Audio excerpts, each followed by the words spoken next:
I'm going to cover the fact that there is a lot of suffering in nature. It is not an idyllic or pleasant place for most who live there. That we have a moral duty to do something about that if we can. I'm going to address some common objections to this idea that I've heard a lot and try to just sort of get that part of the conversation started. Some ideas for what we as activists and animal concerned folks can do to help now for this issue, and ideas for what we as the broader human race might do in the future. So, there is a lot of suffering in nature. Most animals have a breeding strategy called R-selection. What that essentially means is that they have many, many babies, and it's a numbers game. And they hope that a few of those babies just happen to be able to survive to breeding age. Most animals breed this way. And in a stable ecosystem, only 2 individual babies per breeding pair will survive to breeding age. So when you see a mother duck with 10 ducklings, 8 of those ducklings on average will die before they reach breeding age. A mother sea turtle who lays 2,000 eggs, only 2 of them survive. A mother carp, 2 million, up to 2 million children per breeding season, and only 2, on average, will survive. Animals in nature face the following obstacles. Disease. This is a rabbit who is suffering from a pretty horrible disease. Starvation. This is a seal starving to death. Injury. It's a deer with a broken leg. Natural disaster. This is a wallaby, the aftermath of having his home flooded, or her. Parasitism. This is a caterpillar being eaten alive from the inside by wasp larvae. And interspecies violence and predation. I don't think anyone in this room would like to trade places with either of these animals. To be an animal in the wild could best, on average, be summed up as you are born, you fight for scarce resources, and you die in a presumably painful way shortly after birth. And even animals who are what would be called K-selection, which is that they have much fewer children and take very good care of them, which is our breeding strategy and that of gorillas and elephants and whales, even they suffer the same obstacles and die in painful ways. Elephants, who, if they survive childhood, are some of the longest lived, they cause some of the least suffering, and they have some of the best lives. Once they reach their 60s, their final set of molars wears out, and they starve to death. So even the best life, on average, has a pretty gruesome end that I think all of us would want to prevent for ourselves, if we could. And given the vast number of wild animals that exist, it's arguable that most suffering in the world occurs there. And even if factory farms and labs created by humans do cause more, it's still at least a close second that we should be very concerned about. And I argue that that suffering matters regardless of its source. I think that a lot of our work as animal rights activists is saying that we shouldn't be drawing these arbitrary lines. We shouldn't draw an arbitrary line at the species barrier for who counts. Well, I don't think we should draw an arbitrary line at the human barrier for what kind of suffering matters. We should ask, why should we care? Well, what would we want in that situation? A bird who is dying does not care if she's dying because she's being slaughtered in a slaughterhouse, or if she's dying because she was injured and is starving to death because she can't feed herself. She just knows that it feels bad and she wants it to stop. And we should care about that because that's what we would want for ourselves. I think it's arguable that if we can help somebody and we choose not to, that we are then complicit in the harm that comes to them. The philosopher Peter Singer used an example in a discussion on effective altruism, which I think can be applied here. If there was a little girl drowning in a pond and you could easily help her, it's a shallow pond, you're a good swimmer, and you just choose not to, that you take on some complicity for the harm that comes to her. We tend to view inaction, especially in terms of the natural world, as a morally neutral stance. I don't believe it is. I think to not act is a choice, and it has consequences. If you follow a utilitarian code of ethics, this is a way to reduce the suffering in the world and maximize the well-being, so it would make sense for you to do that. And if you follow a rights-based moral perspective, then there's also a good argument for this, because in animal rights we tend to focus mostly on negative rights. Animals have a right not to be killed, not to be confined, not to be exploited. We don't talk about positive rights. But those are such a huge part of our discussion on human rights. We view ourselves generally as having rights to safety, rights to housing, rights to medicine, rights to food. Do animals have these rights? I think so. And if they do, that has to mean that we're going to have to intervene, because the natural world is mostly not fulfilling the rights of most individuals who live there. These are some common objections to this line of thinking. The appeal to nature. A lot of people value nature very dearly, and for good reason. We live in it. We are from it. And I think it's important to remember, though, that just because something is natural does not mean that it is inherently good, right, or inevitable. There are lots of natural things that are good, but there are lots of natural things that are bad, like copper sulfate. It's one of the most poisonous substances in the world. Snake venom, very bad for those of us that get encountered to it. And there are a lot of unnatural things that are good, such as medicine. That is something that we've created. I also think that, more broadly speaking, we tend to value ourselves as being separate from the natural world, and we aren't. We are a product of nature, and everything we do is part of nature. It might be unique to the way that we do it. It might be slightly to a further degree, but what we're in right now, this building, yes, it's something we created, and it's different from what was here, but it is a product of natural occurrences. So if we were to intervene, it could be argued that we are nature helping itself. Pessimism. Well, the problem is so vast, and humans have such a poor track record of doing anything in the world that we'll never be able to make a difference. Well, I think it's important to remember that all of human intervention in nature thus far, for the most part, has been exploitative, extractive, and solely focused on making, for the most part, a very small group of humans better off. And I think that to exist as a species, we will be making changes in the world. We cannot exist without having an effect on the natural world. So I would say that it's our job to create an overarching ethic for our global society to make those changes from the perspective of making the world the best place it can be for as many sentient beings as possible.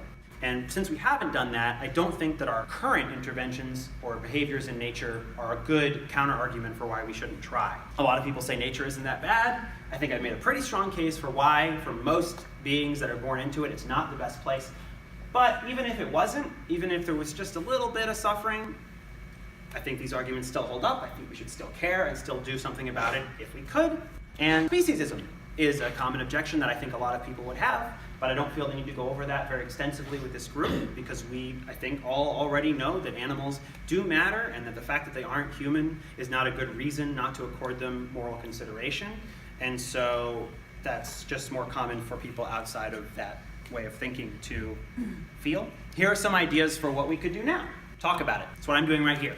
I am not a researcher, I'm not a scientist, I'm actually an actor by trade, but what I can do is I can care and I can talk, and I think that this is such an important issue that it's really worth our time to at least discuss amongst other animal rights folks, if nobody else, to help make a difference and help create a culture that will eventually address these issues. And I think that's the case with most things that we work on. Most of us here don't have the ability to reshape our food system by ourselves or to create a socialized care system to care for all the animals that might be liberated. If we were to liberate every animal today from farms and labs, no individual here could do those things, but if we advocate and we push for new cultural values and for new and better laws, then the people who do make those decisions as to how we allocate those resources might make those changes. We can support at least some wildlife rehabilitation work. I have done a lot of that myself with the Wild Bird Fund on the Upper West Side, where I've brought a lot of birds and I've adopted birds. I have 2 pigeons from there who I've adopted, and that's a completely unnatural thing that I've done, which is give them a room in my house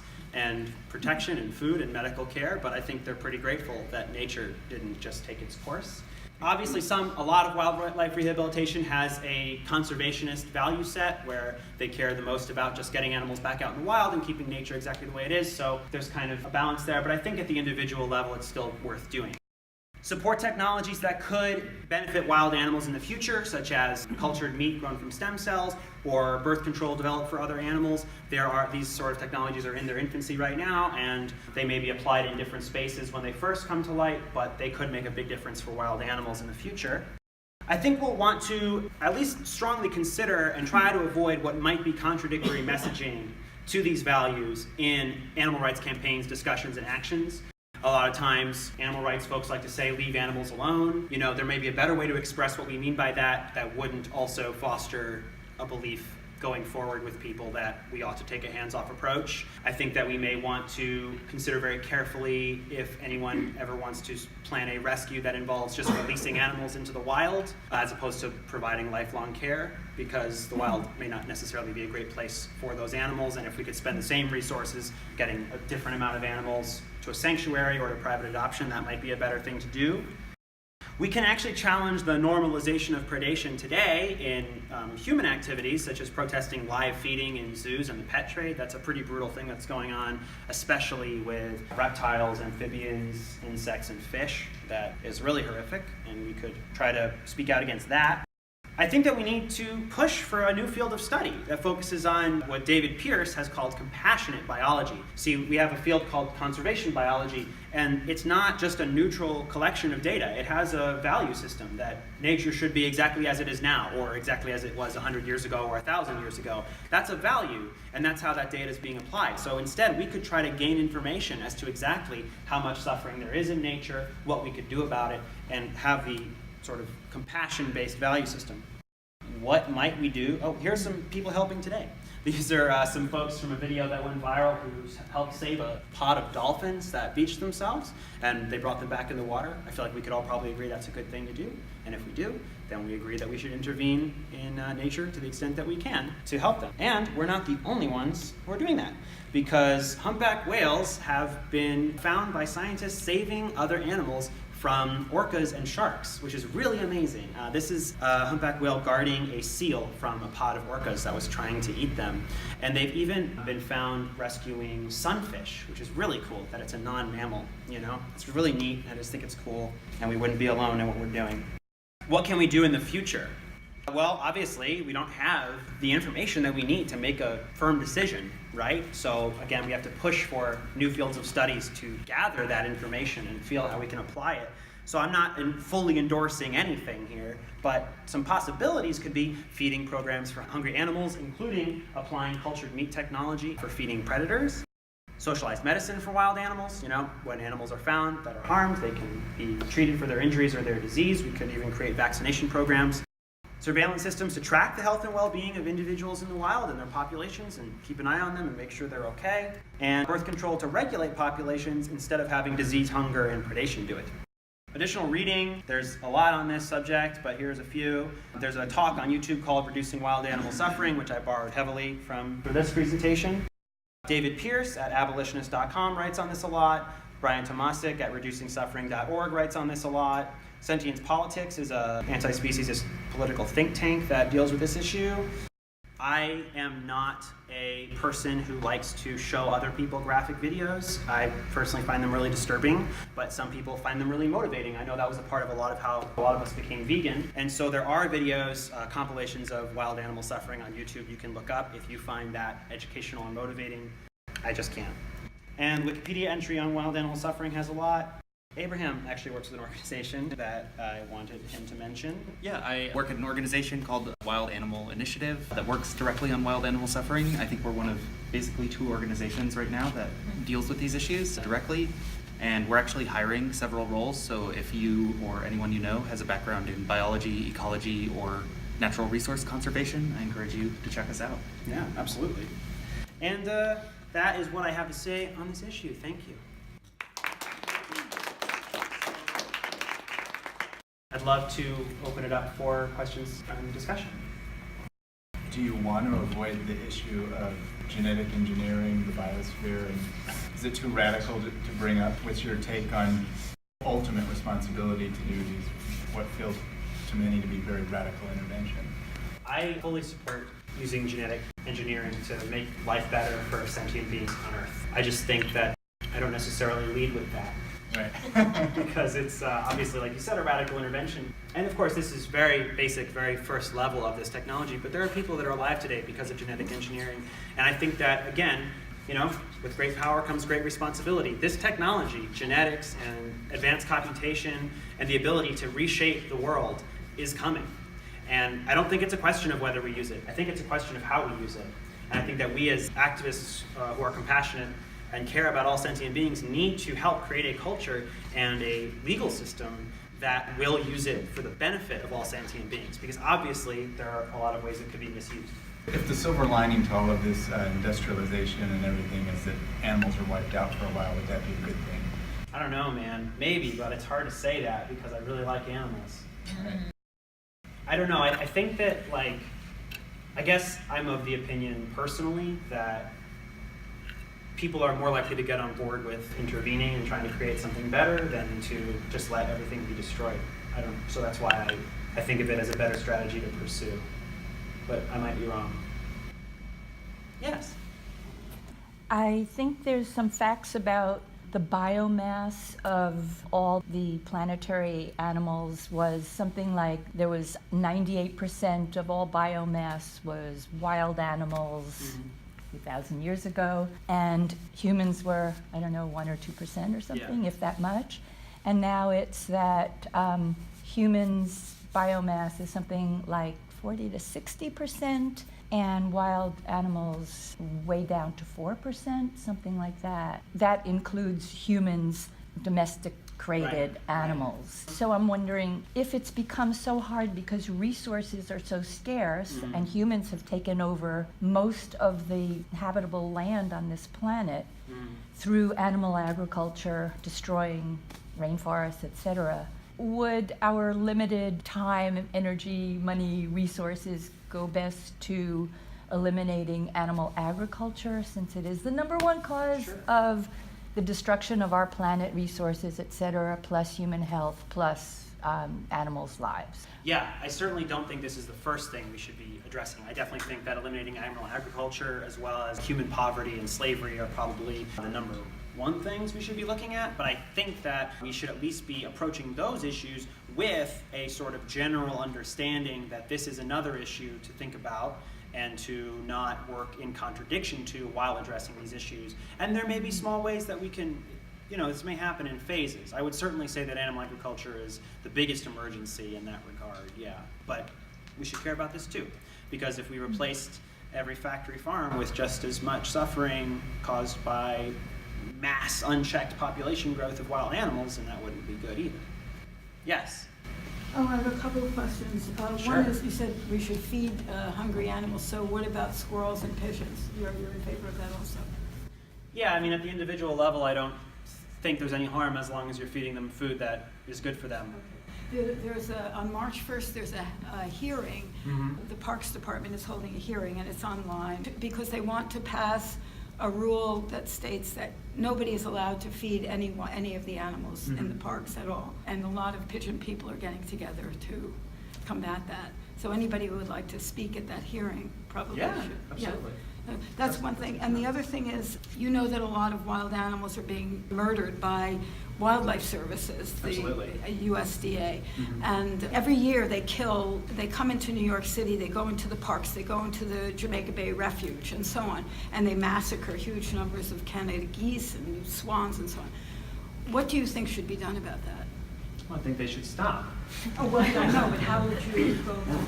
Well, I guess like any issue that we as activists would want to address, protests, trying to pass new legislation, try to raise awareness of the issue, I would feel like New Yorkers are probably pretty sympathetic to Canada geese and swans. People don't, I think more so than rats and pigeons, certainly. So it might be not easy, but certainly achievable to raise awareness and garner support from people outside of like strictly animal concerned folks and try to get an input to it. I have a petition online now, which is getting a lot of signatures, which is demanding that Governor Cuomo and Governor Murphy, who's the new governor of New Jersey, cancel their kill contract with Wildlife Services so that they stop at least killing around the airports on this bogus ground that these animals are bringing down all the planes and so on.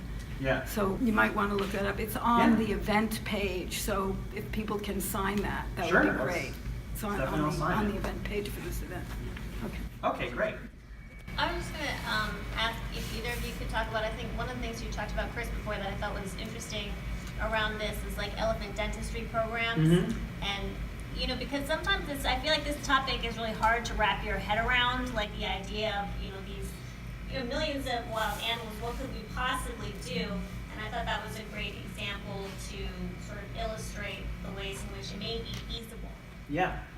Do you think you can say that? Yeah, I mean, that's specific. I don't know anything specific about that, but I do think there are lots of examples of us sort of already managing, say, wild horse populations. The Bureau of Land Management has moved from culling horses, like killing them, to using birth control to control populations, and that's been really effective and is obviously better for the animals, and it keeps the populations down so that they're not competing for resources and starving to death. And I think those are like really active interventions we're doing right now that are helping wild animals that are, if we didn't do anything, horse populations would go out of control in the West and they would compete with each other for resources, and horse starvation would go up, and that's obviously bad. Yes, I agree.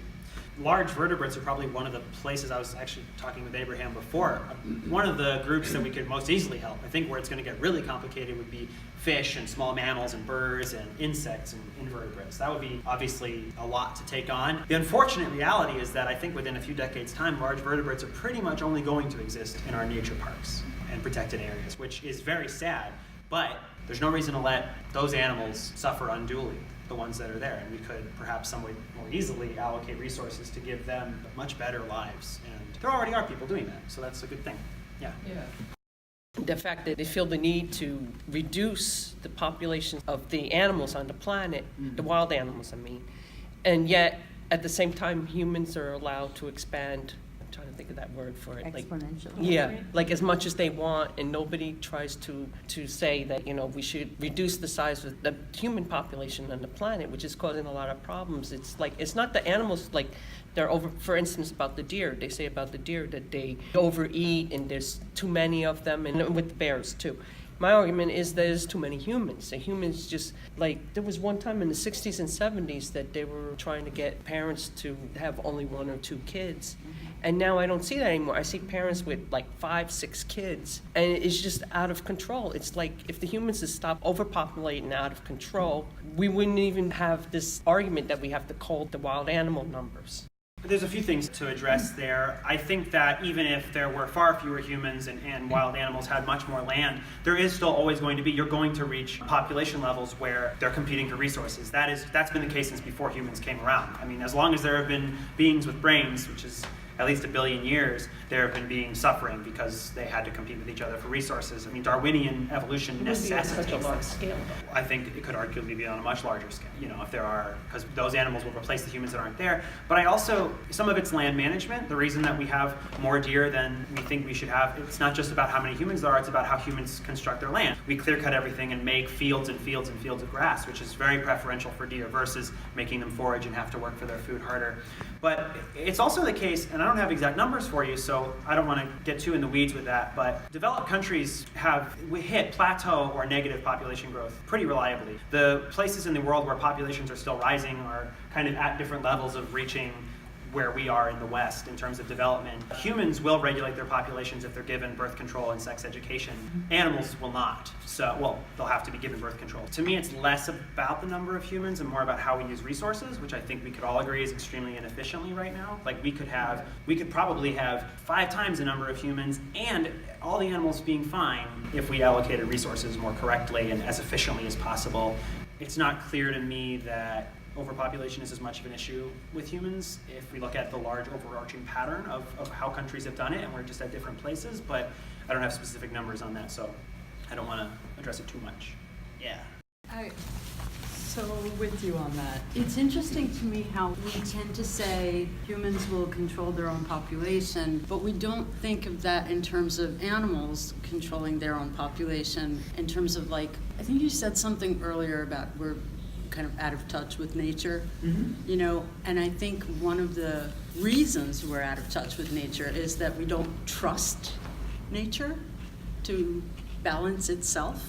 We keep thinking that we're the ones who need to control the land, the animals, the everything pretty much. And I think that has led to all kinds of horror, just horror for us and for the planet. And I think there's a danger in saying that animals can't control their own populations, because they actually can, and they have, and they do, and they might. But we're not giving them a chance by us expanding. And I can tell you just by my personal experience, where I live upstate is a tiny little village. and it's growing like crazy. And you want to talk about gentrification? It's human gentrification. That's exactly what is happening. All the land is being taken over by these giant, they don't even look like houses, they're like huge boxes. And all the animals are pushed out, and they're scapegoated on top of that by being, geese pollute the water. It's like all of this stuff gets applied to them, I think, because ultimately we're afraid to face ourselves as a species. We're afraid to face our own behavior and what we do, and we don't take responsibility. Animals are very easy scapegoats because they can't speak our language and stand up for themselves. And like what's happening with the geese everywhere, what's happening with the USDA is basically the USDA has decided exactly that if they don't control the populations, they won't control themselves. And I don't think that's true. I don't think we're giving a chance for it to even show itself to possibly not. That's something I'd like to work on.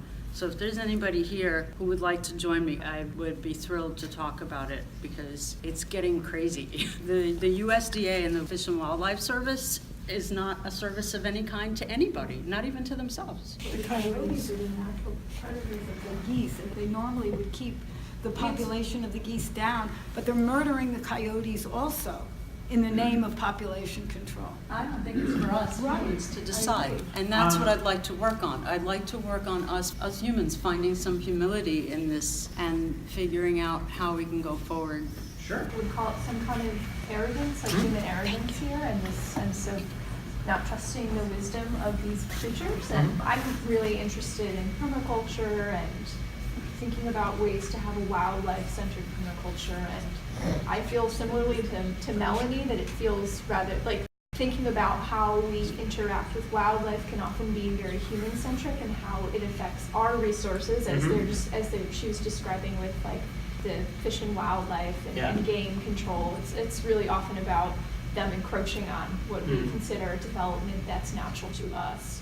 And I feel often that there's an incredible amount of arrogance that doesn't actually take into account the wisdom of the systems that have already existed. I'm not like but I also, I don't know, I struggle with this because I don't see myself as being separate from those systems. Like, I am not wild, I am wild. I don't feel like the nature is out there and I'm here or something, but I don't know, I am struggling maybe with it's like a philosophical question for me about feeling some kind of like there could be arrogance of like, oh, well, I know what's best. Like, I know what they might want in this situation because it's what I would want. Right. But maybe not. This is just a question.